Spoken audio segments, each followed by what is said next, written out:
날씨가 추워졌어요. 그죠?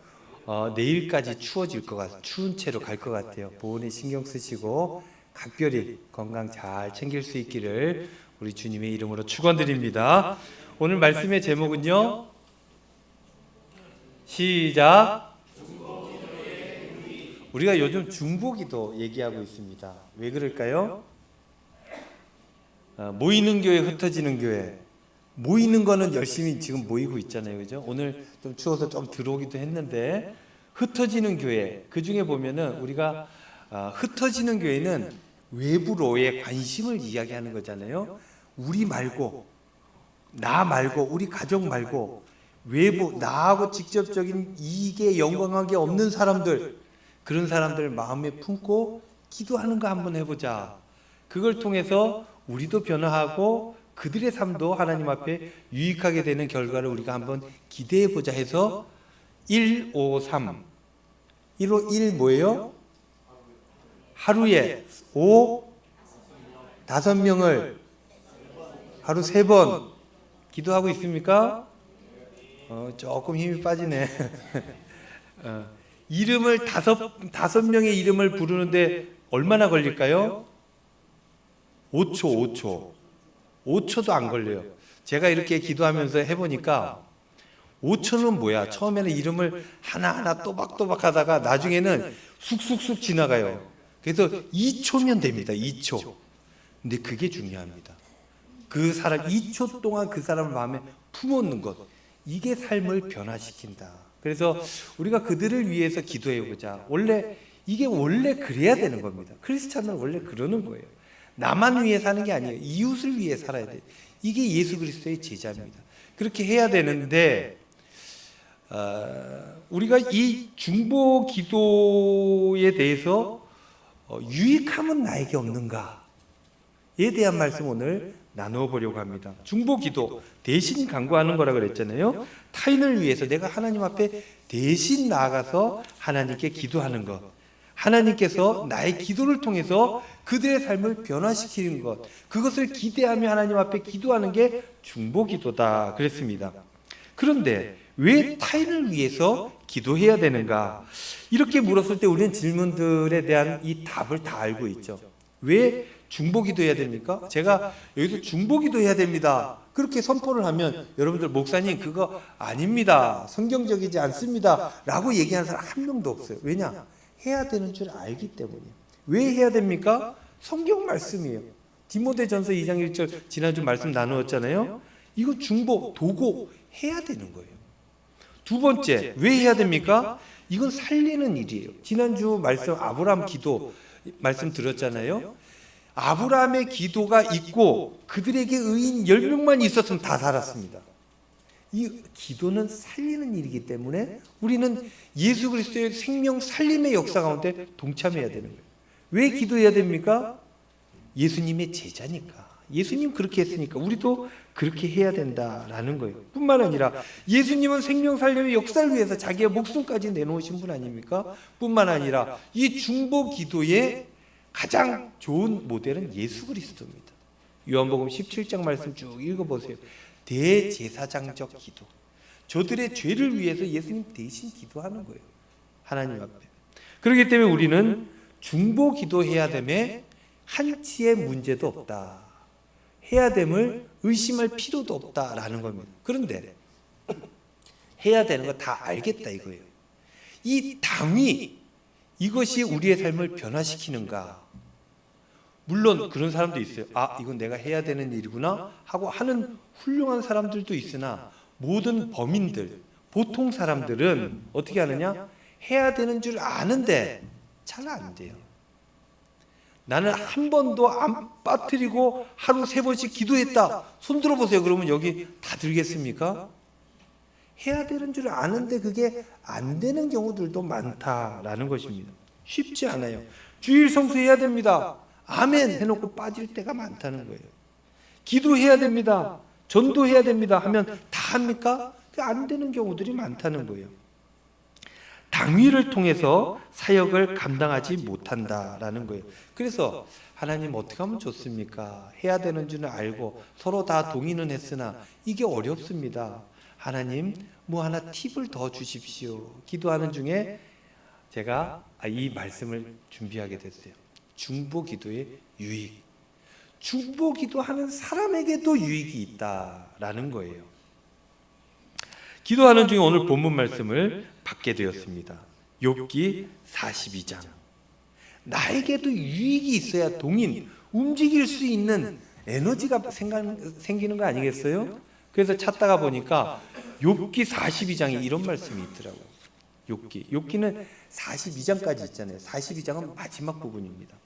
욥기는 대단한 책이죠. 다들 한 번씩 읽어보셨을 거예요. 읽어보지 않는다 할지라도 이 욥기에 대한 이야기들은 다 알고 있죠. 파우스트, 그 내용이랑 비슷합니다. 욥이란 사람이 있었어요. 부자였습니다. 사람들에게 인정받고 존경받는 그런 사람이었어요. 그런데 어느 날 아무 이유 없이, 알 수도 없이 고난을 당하게 된다라는 거예요. 자식이 죽었어요. 이보다 더 큰 고난이 어디 있습니까? 사람의 스트레스를 수치로 환산을 쫙 해봤는데 1등이 뭐냐? 자식이 죽는 거예요. 이게 인생에서 가장 큰 절망과 아픔이라는 거예요. 두 번째가 뭐냐? 배우자가 죽는 거예요. 배우자가 없으신 분들은 할 수 없지만 있는 분들은 잘하시기를 바랍니다. 굉장히 중요한 일이에요. 잘 해가지고 예전에 결혼할 때 다 들었잖아요. 검은 머리가 뭐 될 때까지, 그렇지, 파뿌리가 될 때까지 서로 위해주고 격려하고 믿어주고 사랑하고 그렇게 살아가야 되는 거예요. 근데 욥은 자식을 잃었어요. 자식뿐만 아니라 재산을 다 잃어버렸어요. 다 존경하고 자기를 다 인정하고 나는 하나님 앞에 복받은 사람이야 이러고 살았는데 그거 다 잃었다는 거예요. 사회적인 비난 이런 것들까지도 어마어마한 스트레스예요. 그 비난이 대표적으로 어떻게 옵니까? 제일 가까운 아내한테 와요. 뭐라 그래요? 아내가 하나님을 저주하고 죽어라 이렇게 얘기할 정도로 하나님을 원망하지 않으니까 그렇게 하고 떠나가 버렸어요. 자신이 가지고 있는 모든 것들 한순간에 다 잃어버렸습니다. 이러한 엄청난 고난 가운데 처한 친구.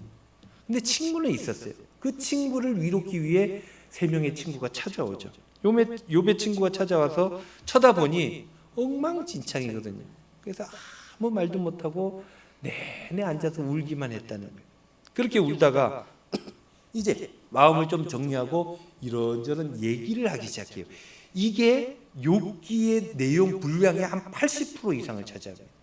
이 대화가 욥기의 대부분의 이야기예요. 이야기를 하는데 이 이야기 어떤 이야기를 하느냐? 얘기인즉 그거예요. 너 왜 고난을 당하냐는 거예요. 왜? 고난을 왜 당하냐? 여러분들에게도 아픔이 있잖아요. 여러분들은 고난을 왜 당합니까? 더 나아가서 세상에는 왜 이 악한 일들이 일어납니까? 물론 창세기에는 하나님은 이 세상을 선하게 창조하셨다 그랬어요. 그런데 왜 죄가 문제가 됩니까? 인간에게 죄가 들어온 거예요. 죄를 지어요. 그래서 이 세상은 악해졌다. 이게 창세기의 이야기예요. 그건 알겠어요. 그런데 왜 죄 짓지 않은 내가 이 고난을 당해야 되는가? 왜 사고가 일어나고 왜 문제가 일어나고 내 자식만 왜 문제가 일어나고 왜 내 부모님만 그러고 나는 왜 이 가정에 이렇게 태어났고 나는 왜 이렇게 아픔을 겪어야 되는가? 내 개인의 고난이 되어진다면 이건 또 다른 질문이 되어지는 거예요. 또 어떤 사람은 고난을 당하고 어떤 사람은 고난을 안 당하고 왜 공평하지 못한가? 왜 이런 일들이 일어나는가? 더 나아가서 왜 나만 이런 일들을 겪어야 되는가? 이런 질문들을 우리도 하지 않습니까? 욥기의 내용이 이런 거예요. 왜 그러느냐?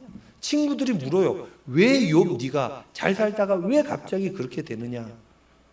친구들 이야기인즉슨 이런 거예요. 나는 잘못한 게 없는데 친구들이 그래요. 너 죄 때문이다. 나는 죄를 지은 적이 없어. 네가 몰라서 그렇지. 네가 모르고 지은 죄가 있을 것이다. 그랬더니 아니 내가 아무리 생각해봐도 내가 그런 적이 없어. 내가 하나님께 받은 말씀대로 여지껏 살았어. 그랬더니 이 친구들이 뭐라 그래요? 상처난 곳에 소금 뿌린다고 네 새끼들 때문이고 네 자식들 때문에 이 일들이 일어날 것이야. 죄가 아니고서야, 잘못하지 않고서야 왜 이런 벌을 받느냐, 왜 이런 고난을 당하느냐. 친구들이 이렇게 얘기를 합니다. 욥은 그것도 생각해보고 아니라고 모든 자신의 이론들을 가지고 이를 대항합니다. 나는 죄가 없는데 왜 이 고생을 하는가. 이 문제, 이 질문에 대한 답을 찾기 위해서 친구들과 여러 종류의 이야기들을 나누게 되어진다라는 거예요.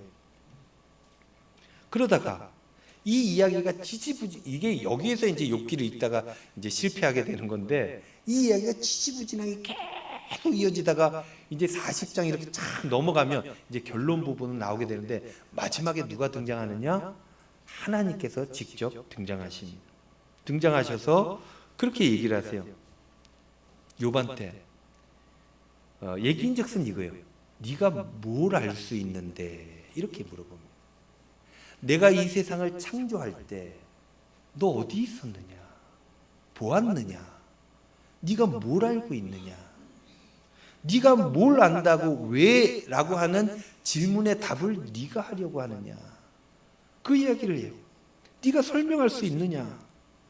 설명을 할 수 없는데, 네가 아는 지식이 거기까지인데 왜 그걸 설명하겠다고 그걸 붙들고 거기에 매여서 인생을 허비하느냐. 그 이야기를 하나님께서 다 던지시는 거예요. 이 이야기를 듣고 욥이 하나님 앞에 무릎을 꿇습니다. 그리고 이렇게 이야기를 해요.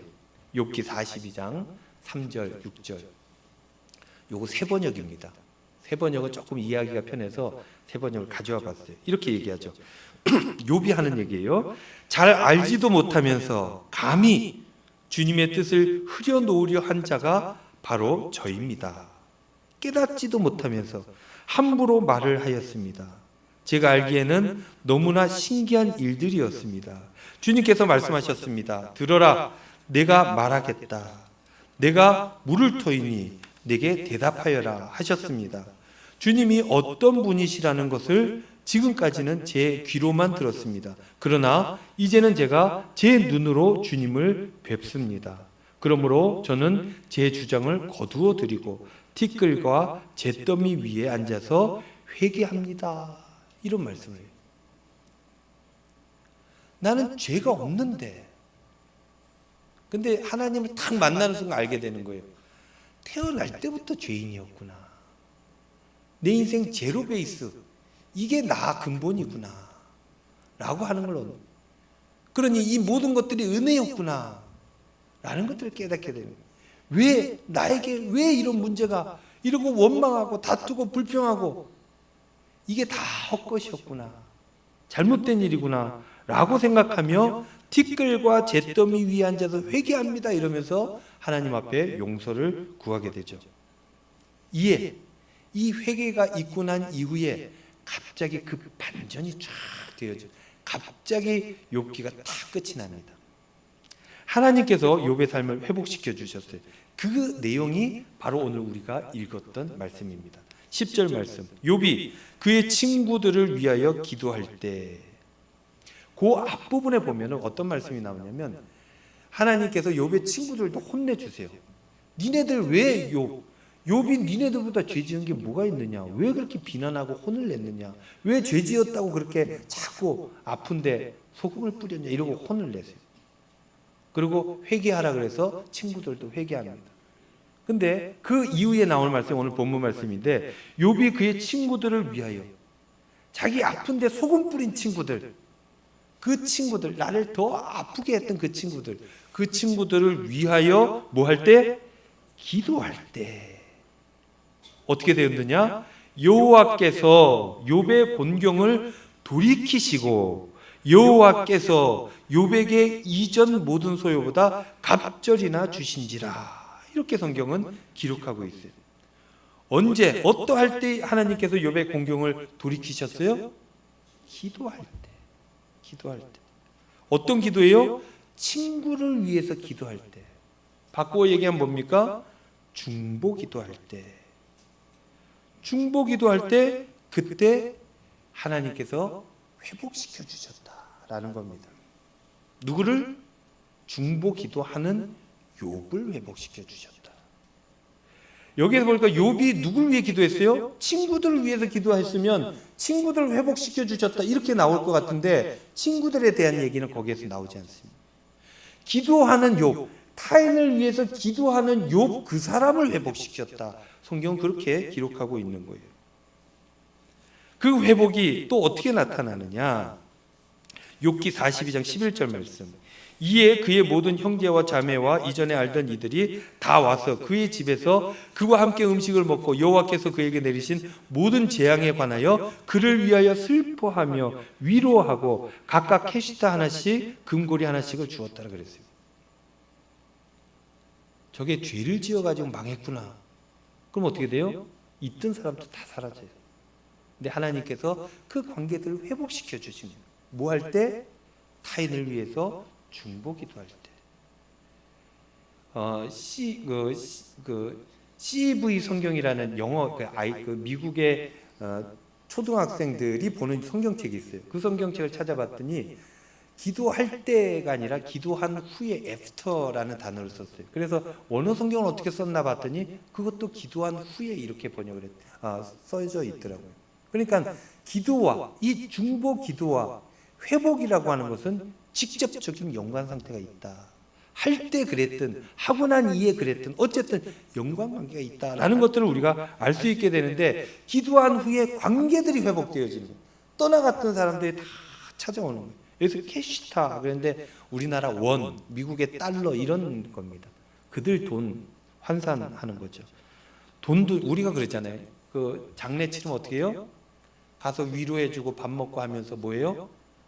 조의금 줘요. 돈 주는 거예요. 마음을 담아서 주는 그것과 마찬가지로 금고리 하나씩 주고 이렇게 나누고 했다는 거예요. 중보기도가 이런 겁니다. 중보기도는 원래 타인을 위한 건데 그 결과적으로 누가 회복돼요? 내가 회복되어진다라는 것입니다. 중보기도하는 당사자에게 유익이 있다. 중보기도하는 사람이 복받는다라는 거예요.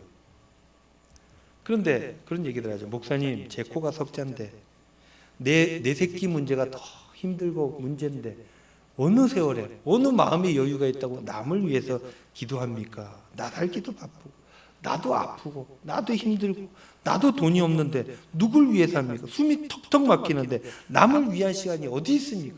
여력이 어디 있습니까? 그런다는 거예요. 그렇죠. 그렇게 될 때가 있습니다. 그런 상황들이 지속될 때가 있어요. 자신의 문제들이 나를 덮쳐올 때가 있습니다. 이때 많은 사람들이 헤어나지 못하죠. 그런데요, 그게 당연한 일인가? 그렇지 않다는 거예요. 헤어나오고 싶다면 그럼 더욱더 중보기도 해야 된다는 거예요. 더욱더. 찰스 스펄전 목사님께서 이것을 뭐라 그랬냐면 자기 연민이라 그랬어요. 셀피티. 자기 연민. 그게 힘들고 어려울 때 가장 위험하다라고 얘기하는 거예요. 내가 힘들면 어떻게 해요? 내가 나한테만 연민을 느끼는 거예요. 나만 생각하는 거예요. 그러면 더욱더 벗어나지를 못한다라고 이야기하고 있어요. 여러분들 잘 아시는 영성가 헨리 나우엔, 이분이 뭐라고 얘기했냐면 마음이 병든 사람들은 자기만 본다 그랬어요. 근데 이 병을 고치려면 어떻게 해요? 남을 볼 때 고쳐진다는 거예요. 마음의 병을 얻은 사람들, 이런 사람들은 누구만 봅니까? 나만 봐요. 저도 한때 마음의 병을 지고 살았던 그런 경험이 있지 않습니까? 나만 생각해요. 내가 죄인이에요. 나는 헤어나올 수 없어요. 이 잘못을 아무도 용서해 주지 않아요. 내가 정말 나쁜 사람이에요. 나쁜 사람이 어떻게 해요? 뭘 할 수 있냐는 거예요. 내가 목회를 할 수 있느냐. 타인을 위해서 설교하고 말씀 준비하고 헌신하고 봉사하고 이게 무슨 의미가 있냐. 나는 진짜 나쁜 사람인데 나만 쳐다보게 되면 그러면 거기서 헤어나지 못한다는 거예요. 이게 제일 위험하다. 스펄전 목사님 얘기해요. 헨리 나우엔은 이것만, 이 시선의 고정, 시선의 방향, 이게 삶을 더 아프고 힘들게 한다는. 이때 어떻게 해야 되느냐? 오늘 성경 말씀처럼 나를 공격했던 친구라도 그 친구를 위해서 기도할 때 그때 내가 회복되는, 나의 삶의 영역이 넓어지는 것이고 온전한 삶이 시작되게 된다라는 것이죠. 그래서 병이 고쳐질 때 나타나는 현상은 그 자기 시선이 자기한테만 있는 게 아니라 다른 사람에게 나아가게, 자기 바깥으로 나아가게 될 때 그때부터 병이 고쳐진다는 거예요. 우울증 환자들 보세요. 아무것도 못하는. 저는 그거 이해할 수 있어요. 못해요. 운동하고 햇빛 보고 밥 잘 먹고 그러면 되지. 그게 안 됩니다. 자기가 안 되는 것만 생각하거든요. 그러나 어떻게 고쳐져요? 가족들이 있고 내가 해야 될 일들이 있고 그 일들을 감당해야 되고 내가 안 하면 저 사람이 힘들어지고 저 사람을 위해서 내가 해야지 하면 나아진다는 거예요. 자식들 키울 때 그러잖아요.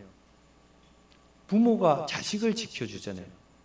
근데 돌아키면 부모가 나중에 이런 얘기를 하는 경우들이 많죠. 네가 날 지켰다. 네가 날. 이 아이를 키우기 위해서 해야 되는 그 일들, 그 삶의 방향성, 그것 때문에 내가 회복되어진다. 내가 살아난다는 것입니다. 중보기도가 이런 거라는 거예요. 친구를 위해 기도할 때 하나님께서 일하시기 시작합니다. 살리는데 친구들 뿐만 아니라 그 욥을 살리셨다는 거예요. 그래서 오늘 여기에 보면 이전 재산보다 갑절이나 많게 했다. 그래서 이 돈에만 집중하는 경우들이 있는데 회복시키셨다는 하나의 다른 표현인 거예요. 회복시키신 거예요. 사랑하는 성도 여러분, 믿을 수 있기를 바라요. 타인을 위해서 살아가는 게 나를 위한 삶입니다.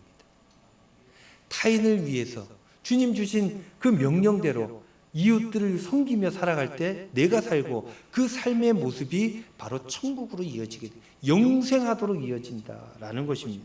이거는 성경이 우리에게 하시는 말씀이에요. 그러니 어떻게 해야 됩니까? 기도해야 돼요. 중보기도해야 돼요. 내가 나만을 위해 기도하는 게 아니라 이웃을 위해 기도해야 돼요.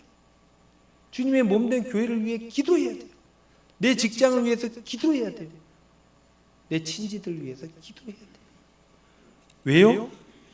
여러 가지 이유가 있지만 그게 나를 살리게 한다라는 것입니다. 타인의 존재를 품고 예수님이 그렇게 사셨듯이 여러분들도 그렇게 사셔서 예수님 다시 살아나셨듯이 여러분들도 살고 이웃들도 살리고 하나님 나라를 일구고 복된 삶을 살아가시는 저와 여러분들 다 되시기를 우리 주님의 이름으로 축원드립니다.